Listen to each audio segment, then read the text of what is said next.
méchante à quel point. Le Magicien d'Oz, un des films les plus connus de l'histoire du cinéma, sort cette semaine dans une nouvelle adaptation signée Disney.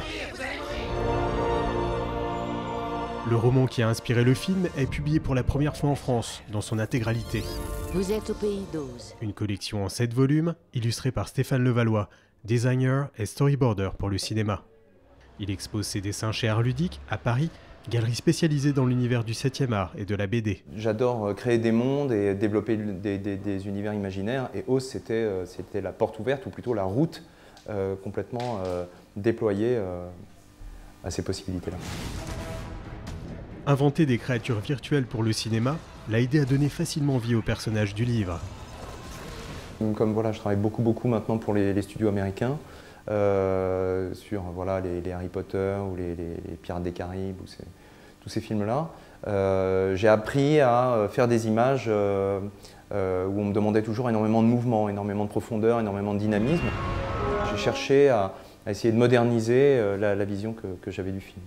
Par une certaine violence aussi, ou une certaine noirceur, et de ne pas faire des personnages trop lisses. Pour l'initiateur du projet, le choix de Stéphane Levallois était naturel. Lui donner carte blanche, devenant un atout de plus pour l'œuvre. Il est capable de faire des choses à l'encre très noire, qui vont tirer vers du Victor Hugo, ou aller carrément dans l'autre sens vers le manga. Enfin, il a un spectre très large. On s'est dit qu'il pouvait vraiment se ressaisir du mythe du Magicien d'Oz et essayer de le diversifier et surtout de le suivre sur plusieurs volumes. Diane Leunier, responsable de la galerie qui présente son travail, le compare au plus grand. Stéphane Levallois a su imposer en fait son trait. Il maîtrise aussi bien l'animation, la réalisation, le jeu vidéo.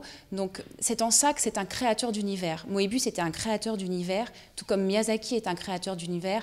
Et Stéphane Levallois fait partie de cette jeune génération qui est également un créateur d'univers. L'imaginaire créatif de Stéphane Levallois est aujourd'hui partagé par tous. Je dirais que c'est une œuvre qui est polyvalente. Ce qui est intéressant, c'est qu'il traite à la fois le travail juste sur les contrastes de noir et de blanc, et en même temps, il a un travail de couleur qui est magnifique. Mais d'une finesse et intellectuellement, avec des dessins, mais d'une pure beauté. Il y a des musiciens qui ont l'oreille absolue, lui il a le tracé absolu. J'aime bien l'homme de fer. Il reste encore 6 volumes à éditer. Avec le vide laissé par la fin de la saga Harry Potter, le succès d'édition du cycle d'Oz devrait être assuré.